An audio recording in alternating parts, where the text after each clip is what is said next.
নমস্কার সকলকে। ডায়েরির পাতায় আজকে আবার একটা নতুন লেখা নিয়ে উপস্থিত হয়েছি। আজকের লেখাটা সবেমাত্র শেষ হয়ে যাওয়া কুম্ভ মেলাকে কেন্দ্র করে। কুম্ভ স্নানে আমিও গেছিলাম, বেশ ভালো লেগেছে। ঠিক সেইটার অভিজ্ঞতা যে লিখে ফেলেছি তা নয়, সেখানের যাওয়া, সেখানে থেকে যে অভিজ্ঞতা মনের মধ্যে নানা রকমভাবে যে কল্পনায় এসেছে সেগুলোকেই লেখায় রূপ দেওয়ার চেষ্টা করা, সেটাই পড়ে শোনাবো। তারও আগে একটা কথা আমি বলবো যে ফেসবুকেতে নতুন পেজ একটা ওপেন করেছি, ডায়েরির পাতা একই নামে। প্লিজ আপনারা সেখানে গিয়ে পেজটি ফলো করবেন, ভালো লাগলে অবশ্যই লাইক। এবার আমি আমার লেখাটা পড়ে শোনাচ্ছি। লেখাটার নাম দিয়েছি মহাকুম্ভের জলে। হেঁটে চলেছে অনেক মানুষ লক্ষ্য স্থির রেখে, গঙ্গা যমুনা সরস্বতী ত্রিবেণী সঙ্গমেতে।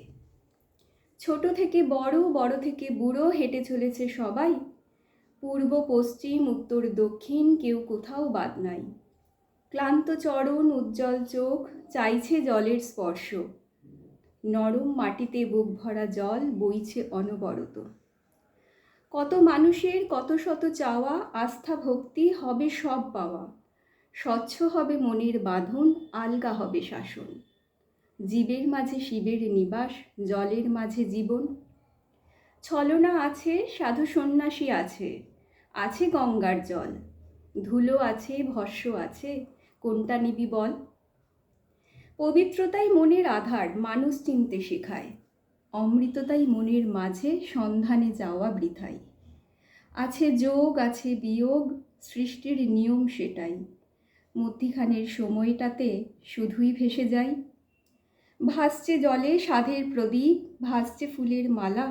যাচ্ছে কোথায় কেউ জানে না, ভবিষ্যৎ তাই অজানা। পূর্ণ হলে জীবন তরী ভাসবে নদীর জলে।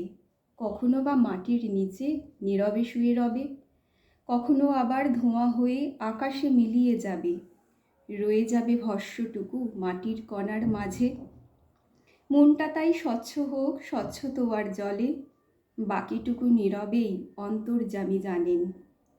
হয়তো আবার মিলবে সবাই মহাকুম্ভের জলে, কখনো ধুলোয়, কখনো ধোঁয়ায়, কখনো পূর্ণ ফলে।